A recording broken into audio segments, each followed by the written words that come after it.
Why do you think the Pauline epistles were created? What was the purpose of them? The dramatic setting of the letters, however, assumes a different social situation, the life of the communities of faith. There's a conflict in the letters, just like there's conflict in Acts, but that comes from within the communities.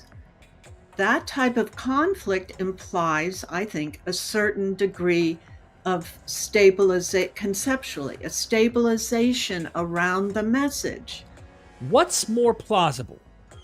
That an Acts narrator sees a literally 5 words in a sentence, or small sentence, and decides, I think I'm just going to write this long story based off this one little sentence, and I am going to anchor it in this earlier mythic motif. Well, hello everybody. Welcome to another video on the History podcast. And today I'm joined by Dr. Nina Livesey and also Derek Lambert from MythVision podcast. And again, let's remind everybody that the link to purchase Nina's book, The Letters of Paul in Their Roman Literary Context, Reassessing Apostolic Authorship, will be in the description below in the pinned comment. And with that being said, Nina and Derek, thank you both for joining me today. Thank you, Thank you. Jacob. Thanks for the invitation, Jacob. And so we're going to be continuing the discussion about the later dating of Paul's letters. And to that end, I want to get started with my first question. What was the first of the clues that led you to conclude the epistles of Paul are 2nd century CE text? Okay, thank you for that question. Well, there was a backstory. So it wasn't until after I determined that there was nothing really holding the letters to the mid-1st century, and there was a lot of research behind that, and that the letters were likely fictive based on my research, that I began to think about their dating. So I didn't immediately run to the 2nd century, in other words. So as you likely recall, it was my work on the analysis of the letters from a rhetorical perspective that led me to question their authenticity and to the determination that the letters were likely fictive. So, bolstering my understanding that the letters are fictive was my observation of a wealth of fictive letters in antiquity. And this is something I learned also as part of the research. And even closer to home, when you think about it, there are many letters in the Hebrew Bible, embedded letters within other texts that are considered fictive. So fictive letters doesn't come out of nowhere, is what I'm trying to say. The 2nd century dating is a result of my first and primary evaluation that the letters are fictive. The 2nd century comes into view when looking for evidence of the letters. And there is where I find that Marcion's collection emerged also in that scholarship for having published the Apostolicon. And his is the first relatively secure evidence of the letters. And he's a 2nd century, mid-2nd century figure. So in earlier scholarship, and I'm thinking here of the Dutch radicals as one example, Marcion also does emerge as a suggested locative location, you might say, as the originating place for the letters, Pauline letters. So another way of saying this, I did come to Marcion, but others have also come to Marcion as well, namely these Dutch radical thinkers. So I hope that answers your question. Who is Marcion and what did he say about the Pauline epistles? So Marcion, and thank you for your question, Marcion was active in this mid-2nd century, and his dates, he's actually late 1st century, born around 85, we think, and died around 160. Those are estimated dates. It's thought that he came from Pontus, which is modern day Turkey, in the city of Sinope, and that he actually came to Rome just after the Bar Kokhba revolt, which dates to 132, 135. So we could say that he showed up in Rome right around 135 or slightly later. He's among the elite class, which plays a role in all of this. He's wealthy, and with his wealth, thought to derive from shipbuilding. So he's from a shipbuilding family, you might say. His social status and his wealth is suggestive, and this is where I think it's important, of someone well positioned to have been afforded the opportunity of a full education, something that required not just money, but time, leisure. It took all of the youth, like it does here, all of your youth till you're 18, let's say, graduating from high school, is devoted to education. But that wasn't the way in the ancient world. Only the wealthy were afforded that type of leisure, and you needed money as well.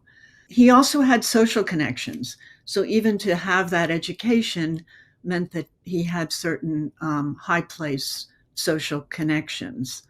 So really, scholars have thought of Marcion as a writer intellectual. Other ancient authors refer to him as a philosopher and a teacher, someone who had a school in Rome.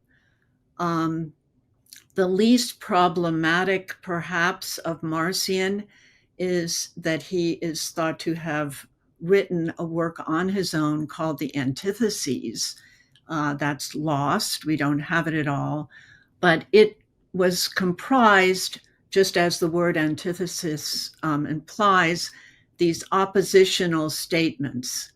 And as we have it, in fact, a lot of what we have about Marcion from his opponents actually is that he did have these antitheses, namely between the Jewish law or Torah and the gospel. And he also had a two-God philosophy where there's a creator God, kind of dividing up God, you might say, creator God of Hebrew scriptures, and then a superior God of Jesus Christ, a different God. He's also credited with the term New Testament, and there you have another type of opposition to Old Testament. Today I use the term Hebrew Bible and New Testament, not Old Testament, New Testament. But also well known of Marcion is that he published a 2-volume work that is referred to actually as the New Testament, in which there is a gospel text, in first place, the Evangelion, and 10 letters of Paul. So here's where you get the first instance of Pauline epistles. And that was given a name as well, a book given a name, Apostolikon. As I said, the significance, Evangelion and Apostolikon, I think, are significant. Those works too are lost, unfortunately, and both the Evangelion of Marcion and the Apostolikon, these 10 letters of Paul, have to be recreated from ancient sources, and the main sources there are Tertullian and Epiphanius. They're later, 3rd and 4th century writers who wrote extensively about Marcion and seemingly quoted from those works. So that's how scholars are able to piece it together. But it's not exact. It's taking some creativity as well. Also, I'd like to say it looks like Marcion had Jewish associations, and even someone like Marcus Vincent wrote an article that he was a proselyte Jew. I think that's important. And an issue that merits even more investigation. It makes sense of the references that we see, especially in the Apostolikon, to Jewish scriptures and Jewish allusions to Abraham. Marcion was clearly versed in Hebrew scriptures. So you have to ask, well, how did that happen? In a way, Hebrew scriptures, you might say, is maybe like the Homer of a Roman writer. So I do think there was some Jewish association there. Marcion is also thought to have been concerned about the status of the Jewish God and also Hebrew scriptures.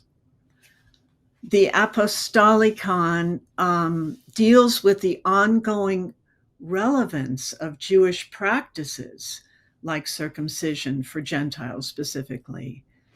And at the time of that 2-volume work, the Evangelion Apostolicon, there is no longer a Jewish kingdom, a Jewish state. Jerusalem is no longer. And Marcion is writing in Rome. So I think all of that plays a role in how we understand Marcion and how we understand the Evangelion and how we understand the Apostolicon, or the letters of Paul, the context, who he is and when he's writing and where he's writing. What does Marcion say about Pauline letters? I have little to report on this. We have what indirect information. According to Tertullian, Marcion claimed, and this is not so much about Paul, but that he found the letter of Galatians. That's according to Tertullian. But what's interesting to me about that is this is precisely the kind of statement you would expect to see of a writer or an editor who's writing in the name of someone else. It's a cover, you might say. To say that you find a letter preserves a cover of authenticity, which is exactly what I think is at play here with the Pauline letters. They look like they're authentic. They're made to look authentic. So, and I also know that Marcion was highly criticized for focusing on only one apostle, Paul. So if you think about that, and you only had one gospel and the letters of Paul, you wouldn't know that there's any other letters. And indeed, there may not have actually been any other letters at the time of that publication, Marcion's publication. You mean to tell me the golden plates that Joseph Smith found, he didn't write them? Sorry. That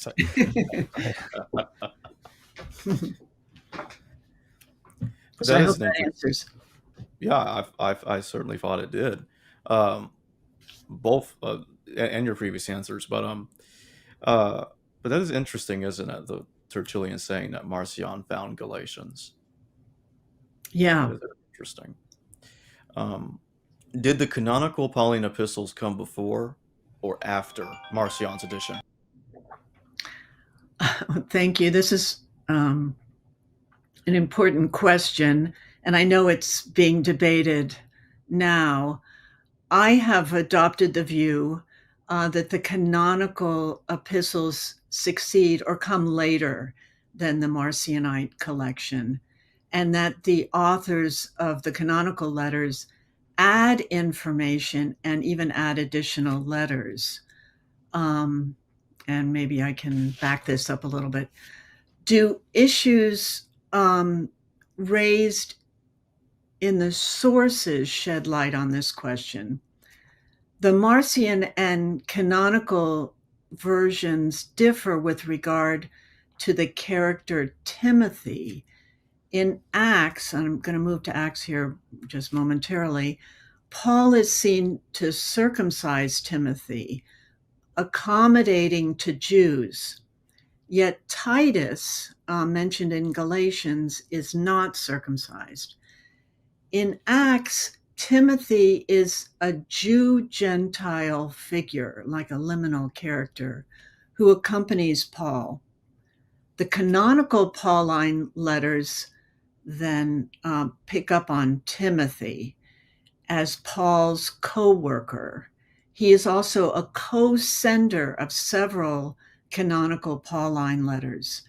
Yet the Marcionite letters, at least from the recreations that we have, make no mention of Timothy. So there's a little difference there with the character Timothy.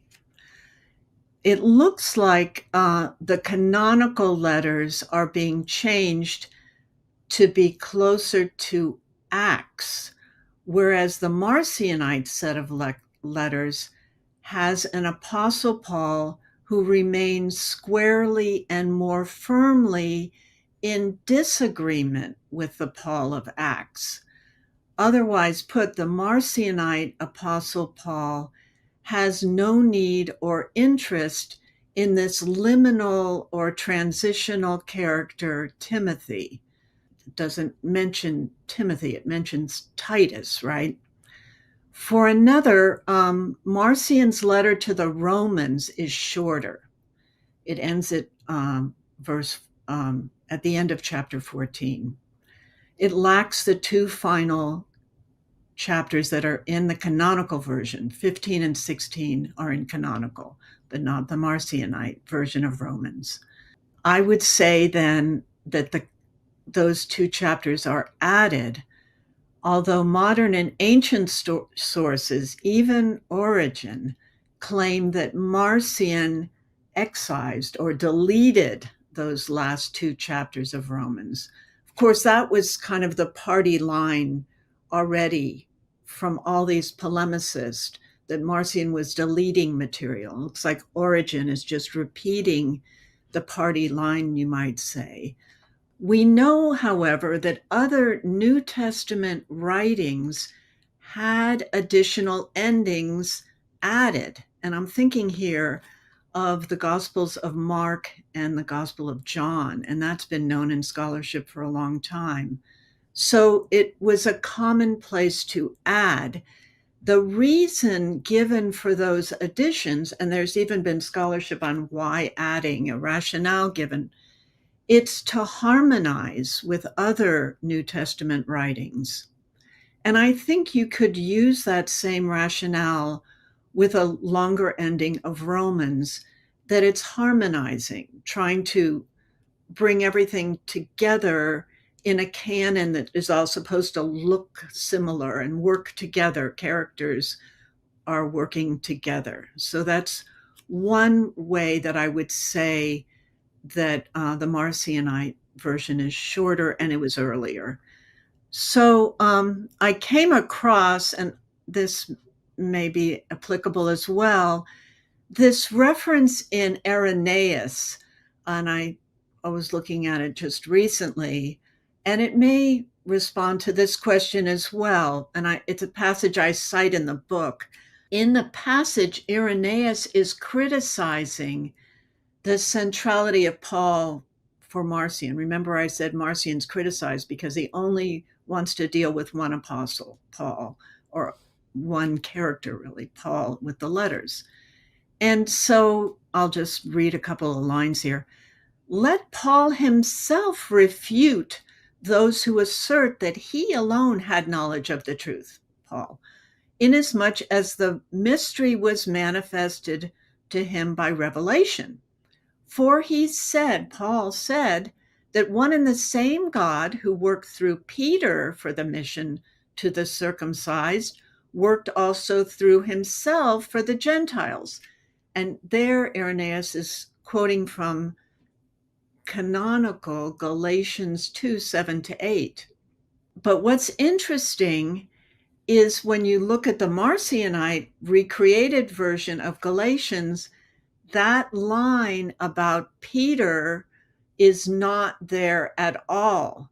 So what is going on here? It looks like Irenaeus is making an argument against Marcion, but by means of a reference in a different version of Galatians. So it's kind of a dirty deal, you might say here. In other words, he's not playing fairly. So did someone else add to Galatians to assist Irenaeus in order to make that kind of a remark against Marcion. One could perhaps think that. So in other words, another possible way of saying that Marcion's work was earlier. Marcion's versions of the letters are earlier. And I'll also say that I worked on the opening formula or the opening address of the Pauline letters. I do quite a bit of that in the book. And so by comparison, however, to the Marcionite opening formulas, the canonical letter openings are more structured and formulaic. For canonical Romans, the opening is 7 verses long, and that is not in the Marcionite version at all. So it looks to me as though the individual's letters grew also stylistically and in conformity with one another, as another argument to say the canonical letters had more attention placed on them, and that to me makes it seem as though they're later. I hope that answers your question. How do the Pauline epistles parallel Greco-Roman epistolary writings? So in my book, I argue that the canonical Pauline letters do not conform well with common or everyday Greco-Roman correspondence, and I'm not going to go through that now. The everyday letters are thought to be occasional, ephemeral, here today, gone tomorrow. Pauline scholars, however, did compare Pauline letters to that type of Greco-Roman letter, and with little all-around success. But what I want to get across with the book is that Pauline letters have a comfortable home in what's known as pseudonymous letter collections. And it's that genre of letter that has even been characterized as very well known and very frequently used. But it's something that we're not taught. Graduate students aren't taught pseudonymous letter collections. It's rarely even considered. It's not considered, I would say, with regard to Pauline letters. So the first and necessary observation is that for them to fit with this category, pseudonymous letter collections, is that Pauline letters come to us as a collection. So, of course, the authentic perspective pushes against that notion because they're real letters. The authentic perspective doesn't think of Pauline letters as a collection. So the first thing one has to do is realize that the first evidence is as a collection, and then one is able to make these moves that I've made here with the pseudonymous letter collection parallel. So as a type of conceptual parallel, we have something similar to that collection of Pauline letters in Revelation, the book of Revelation, where we actually see a collection, but they're embedded letters. There's another parallel with those letters too, in that their addressees go to prominent cities. So there is some precedent, you might say, for the notion of a collection and even the notion of sending letters out widely. Those letters of Revelation were thought to go to the whole world when thought of symbolically. Pseudonymous letter collections, in contrast to Revelation, are standalone letters, and they're attributed to a well-known figure. And the collection gives that featured figure, in this case, the Apostle Paul, right, a solo voice, and they extend what is already known of that character. And Jacob, this is for you. And while they are literary fakes, according to modern epistolary theorists, They're not intended to maliciously deceive. Indeed, just the reverse. They're written to be plausible writings of the character. So this often employed term forgery is to me not a good descriptor, as it implies intent to deceive. And we have these scholars, Hindi Naiman and Irene Periano Garrison, who define pseudonymity, of which this is playing a role, as interpretive gesture, and where the author is less important. Remember, I said earlier that Marcion said he found Galatians. He wanted it to be Pauline, but he had no qualms about a letter being in Paul's name. That was the whole goal of it. It should be in Paul's name. So I say it's a nice fit because that Pauline letters are a nice fit to these pseudonymous letter collections, because we've got this character, Paul, and he is made famous in the book of Acts. He dramatically changes from a persecutor of Christ's communities to one of the strongest voices for the faith. And the last half of Acts, he's clearly the main figure, the protagonist. You might call him the hero of Acts.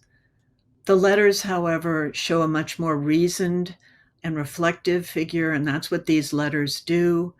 And the Apostle Paul engages in theological reasoning and teaching and moral exhortation. So you see a different character in the letters. And with letters, I also found a nice fit. You don't have to say all the Pauline letters. Here you can think of 13 letters. They don't have to all be said to have been by the same author. And here I'm talking about the actual author. And in fact, you often see many different authors with these kinds of letters. I don't want to make such a strong necessary fit, but it's a good conceptual way to shift the narrative, to think of them in another way. And there is a genre that is extant. It's existing. There are lots of pseudonymous letter collections. So it's not completely out of the realm of possibility. In fact, it looks possible and probable to me. So I hope that answers that. Thank you, Nina. Thank you so much. The standard model is that Acts, or at least not even the standard, Bart Ehrman denies this. I've interviewed him on this, that Acts is using Paul's letters. But I would go with the mastermind himself, Pervo, and his commentary, and others who've documented this with MacDonald and others. That they see there's too much going on between Acts and the letters, and that Acts is using Paul's letters. So my question is, if we're using this model that Acts comes first, for those who don't know, that's your position, what are details, and this is a fun thought experiment, right, in Pauline letters that show that they are derivative of Acts? Yeah, this is a great question, and you're pushing me on this, which it's good to be pushed. Although I'm not encouraging you guys to push me too much. But so I've come up with a few comments for you.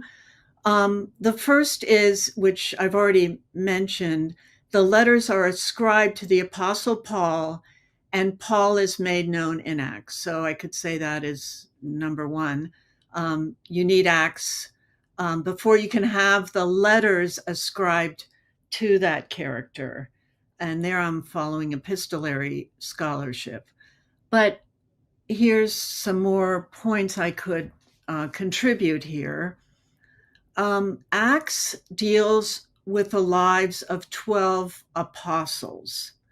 Its Greek title is Praxis Apostolon. In actuality, it's really dealing with just a few apostles. Peter, who is legitimately an apostle, the main apostle in Acts. Paul's illegitimate, he's hardly an apostle.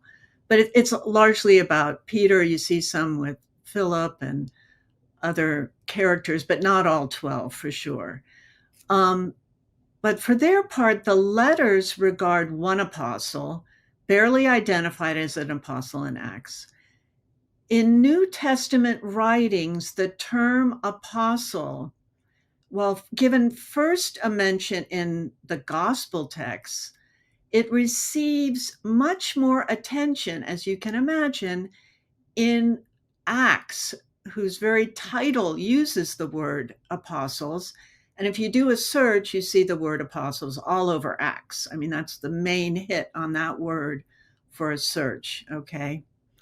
But to credit Pauline letters with the first written use of the term in the sense of apostle of Jesus Christ, to me seems unlikely. This is because the letters insist upon the title apostle for Paul. And so, just conceptually and logically, why would one insist on Paul being an apostle and an apostle of Jesus Christ if that notion is not already known from elsewhere? So that's something else that occurs to me with a precedent of the term apostles, which shows up in Acts. The dramatic period for both Acts and the letters of Paul is post-resurrection, right? They're both dealing with a post-resurrection world, right? And both of them then are talking about what comes next. So that's kind of the lay of the land for both of them. And there's steady state, you might say, even playing field. The dramatic setting and chronology of Acts, however, is different from that of the letters of Paul, and it appears primary or earlier, conceptually. So Acts describes the very beginning period, post-resurrection period, when there is opposition to the message from outsiders, largely from Jews. It tells how the message of Christ goes first to the Jews, then to the Gentiles amidst this resistance. Paul's speeches in Acts are explanatory of the basics of the message, and he 3 times, comes in the speeches as well, rehearses his conversion to the faith. So you see kind of basic information there. To me, this seems rudimentary about the faith. Acts itself in scholarship is characterized as a legitimating narrative. That's neither here nor there. I guess you could, it doesn't necessarily play into the chronology, but it plays into the basics of the story of Acts. The dramatic setting of the letters, however, assumes a different social situation, the life of the communities of faith. There's a conflict in the letters, just like there's conflict in Acts, but that comes from within the communities. That type of conflict implies, I think, a certain degree of conceptually, a stabilization around the message, enough time for disputes and questions to arise, for instance. So the dramatic setting of the letters seems to me logically later than the events surrounding the character Paul in Acts. And I have a few more things I can add to this. 1 Thessalonians 2:14-15 look very much like it provides evidence of knowledge of Acts. Those are only loose, those full verses are not necessarily in the Marcionite version of Thessalonians, but there is reference to persecution. Those verses speak of Jewish persecution of Christ groups, which is very much a theme in Acts. Okay, I don't see where you'd find that other than in Acts. Galatians 1:13-14 is a brief reference to Paul's, or rather Saul's, persecution of Christ groups. And it, to me, seems to assume knowledge of a larger scenario as narrated 3 times in Acts. The canonical version of Galatians makes that assumption of Acts, the assumption of back knowledge of Acts, more explicit, as it overtly has the phrase, "You have heard, no doubt, of my earlier life in Judaism." So, okay, to have heard that, that is huge in Acts, okay? So, is that a shout out? Then you also have Galatians 1:17. The apostle knows of other apostles. Apostle Paul knows of other apostles in Jerusalem. That again is something, a theme in Act. You know that there's a church in Jerusalem and other apostles are there. There's figures within Pauline letters, Peter, James, or Jacob, and John, known also in Acts.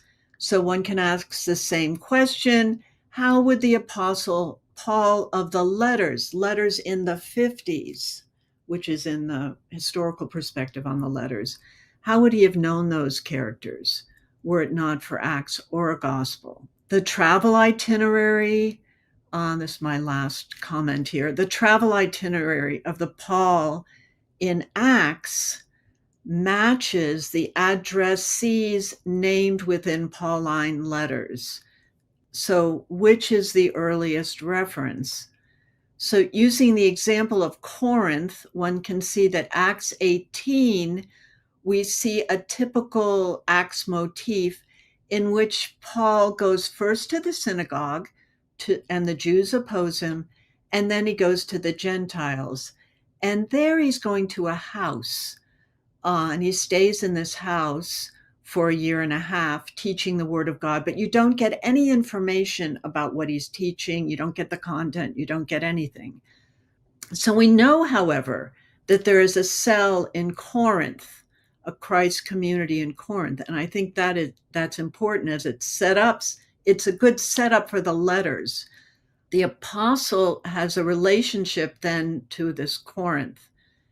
And there again, to me, it looks like Acts sets up a backstory that can then be redeployed by letters to the Corinthians, which are much more detailed about what's going on there in those communities from the point of view of Paul. So there's a few things. Jacob, you mind if I make one comment about this fascinating observation real quick, and then go ahead. Let you take the wheel and drive the car the rest of the way. So I was pulling on some of these threads. You gave me the idea, and I was like, okay, hold on. What if we play this game? Let's flip it around and see if it looks like it might make better sense.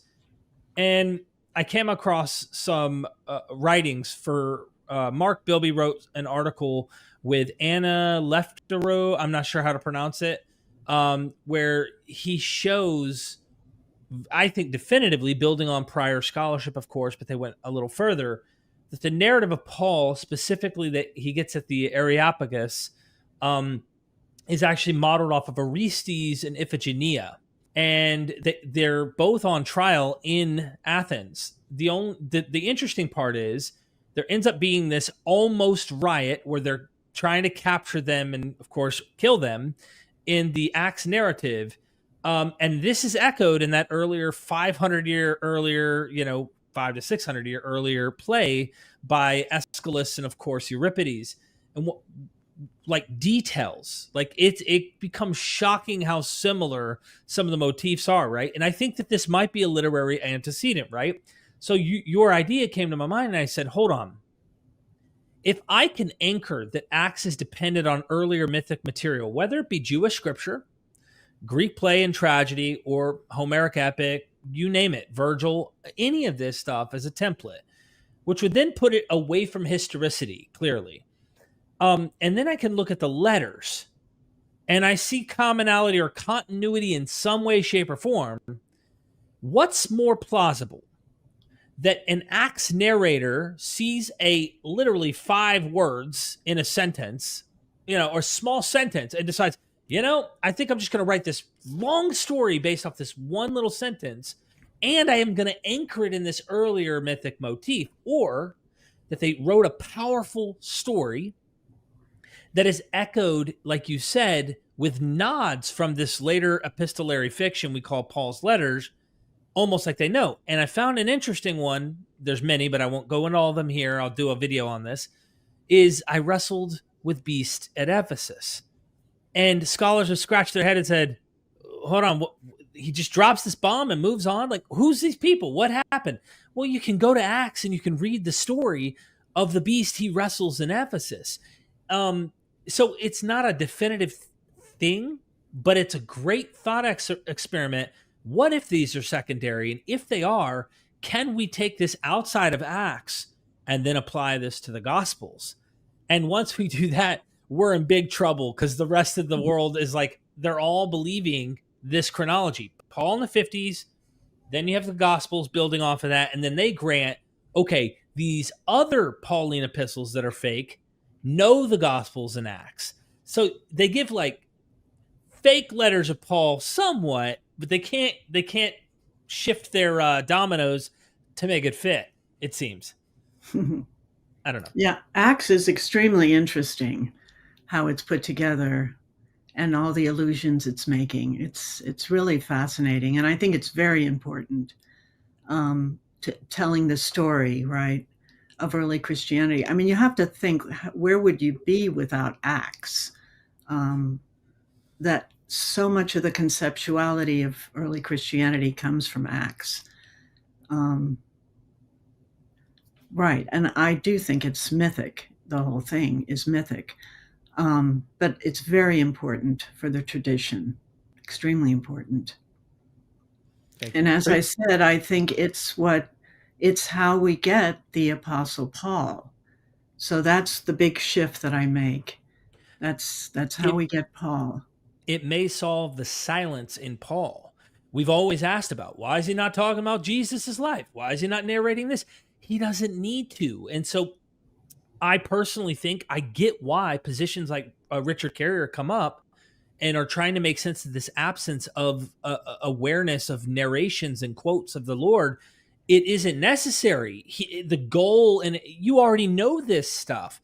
Why do I need to repeat what's already in these other texts when they may have been companions, especially if Marcion's Evangelion is complementary with the letters? And so they already know what they're reading here.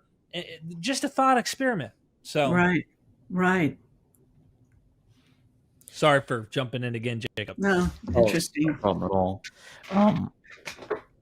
But this does raise a question, and that is, based on what you said earlier about the use of Acts, or the parallels to Acts, is much more clear in the Canonical edition than in the Marcionite edition.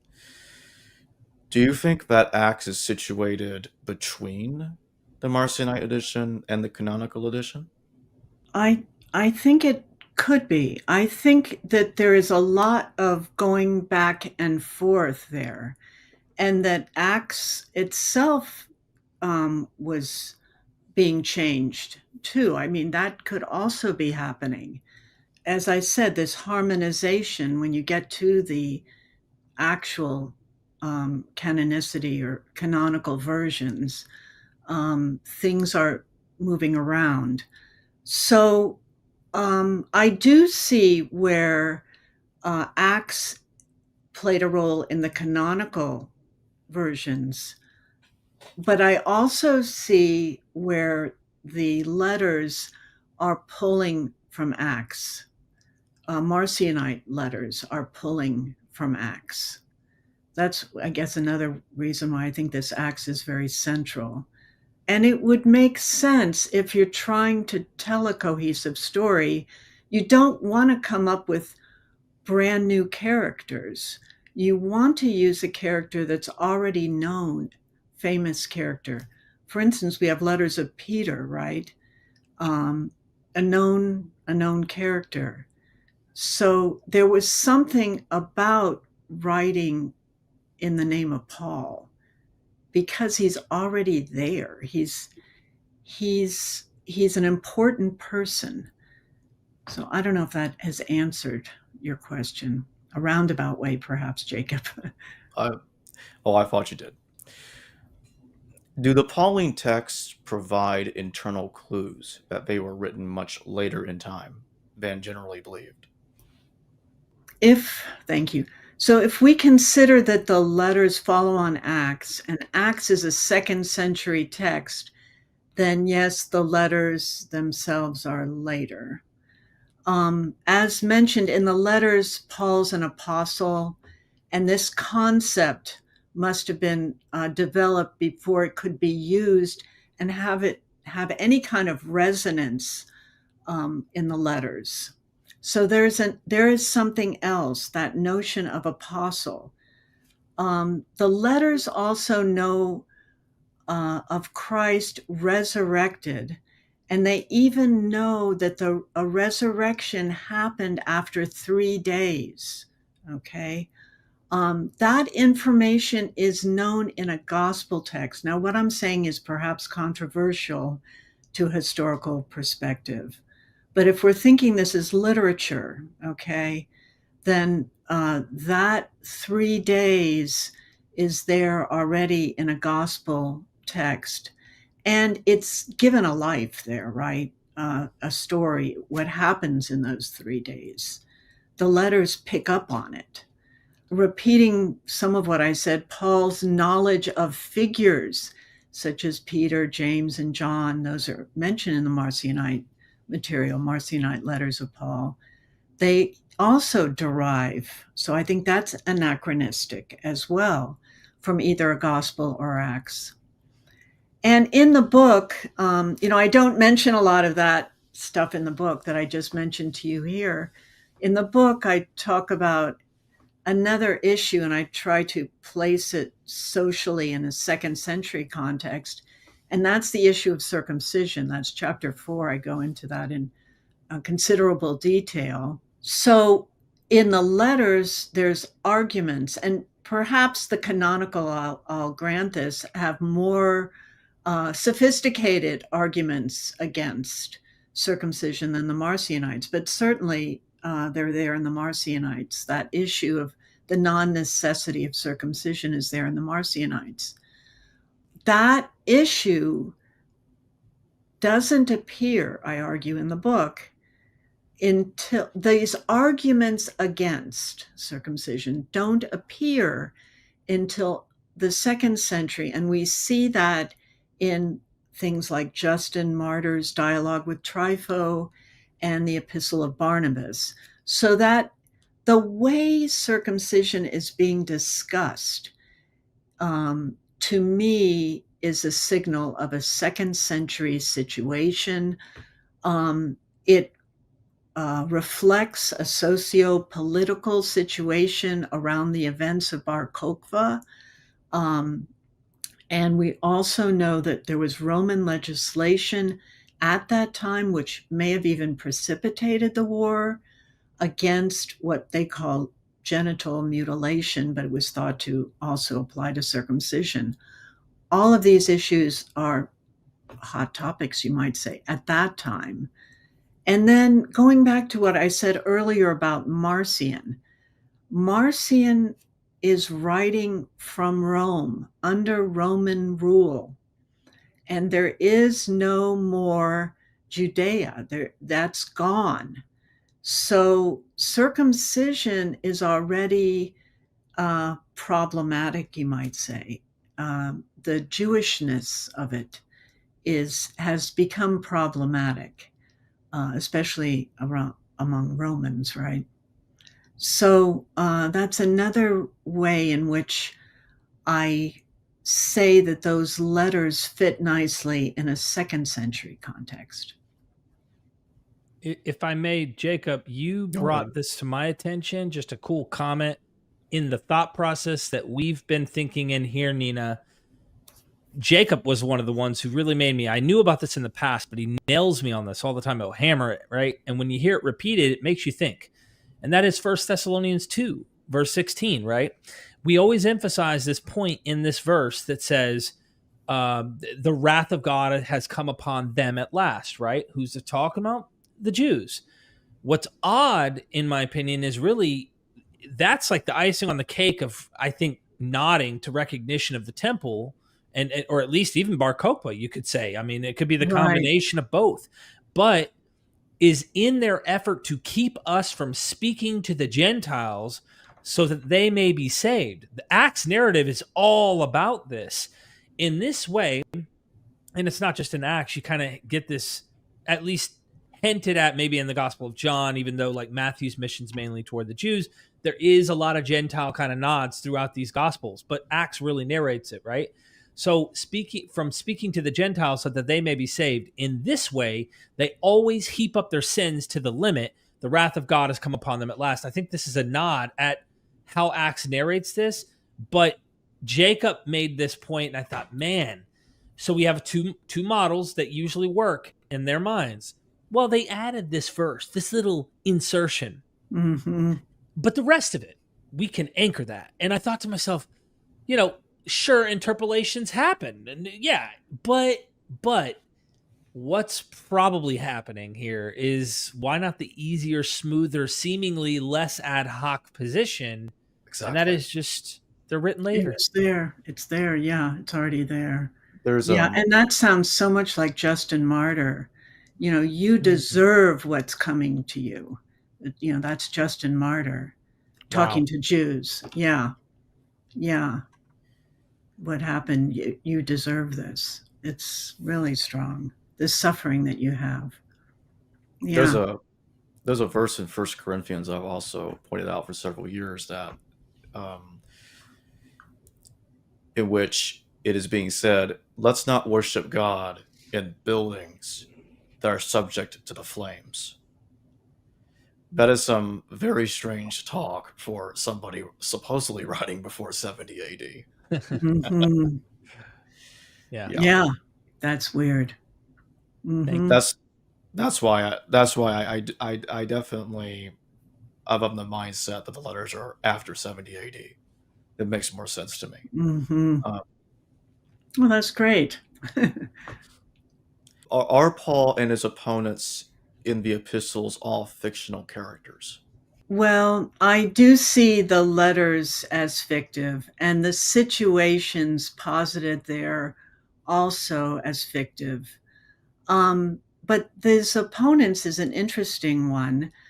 I also see the opponents as fictive, as they're narrated there, and especially in Galatians, let's say.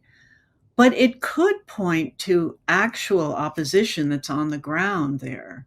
For instance, Marcion and the author of Acts, or Marcion and the Gospel of Luke, where there's differences of opinion. So there could have been actual opposition, and we know there's opposition. I mean, there's 4 different Gospels all taking a different take. So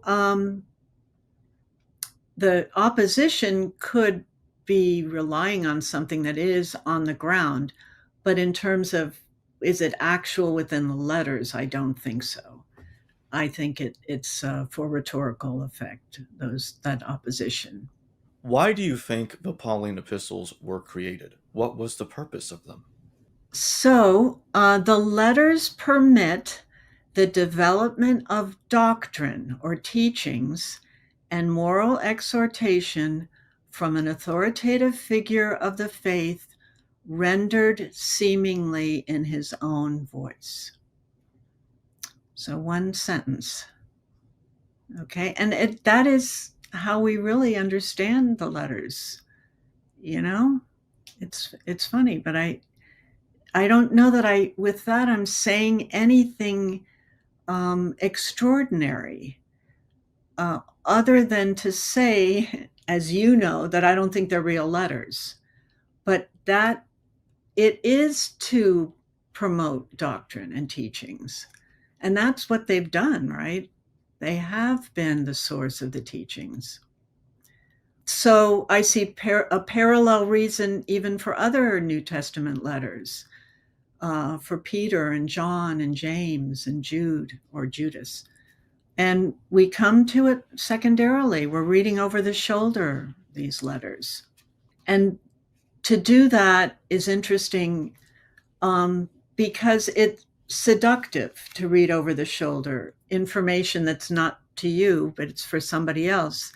Like you're thinking, I'm finding out what Paul really said to these Corinthians. There's something interesting about that, right? It brings the reader in.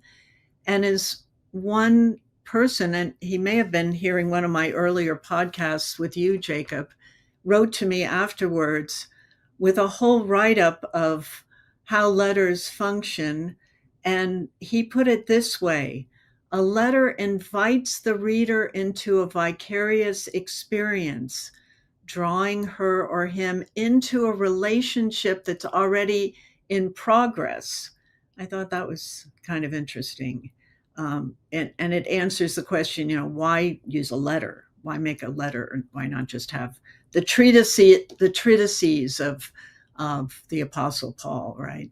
So with the Pauline letters, and this is what I pick up in the book, my final point here, the addressees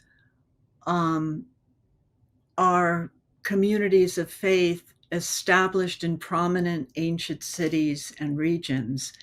And this gives either a further impression of the success of the mission.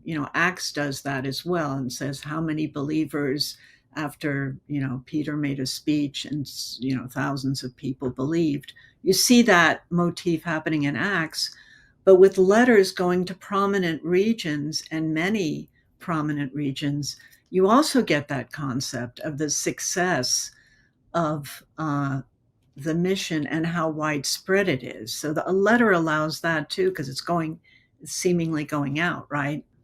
So finally, if this seems like a stretch, I will add that fictive letters were very common and highly popular in antiquity. This is something I learned, and it's not discussed at all in this scholarship on Pauline letters. So that's what I have. And I have to remind everybody that the link to purchase Nina's book, The Letters of Paul in the Roman Literary Context, will be in the description below in the pinned comment. I'll also have Derek's YouTube channel tagged in the description below and also the link in the pinned comment. So if you haven't subscribed to his channel, you can click on either of those links and subscribe to his channel already. And that being said, Nina and Derek, thank you both very much for joining me today. Thank you. Thank you. Thanks. It was fun. Thank you, Nina. Thank you. Yep. Great to see you, Derek and Jacob. You as well. Yep.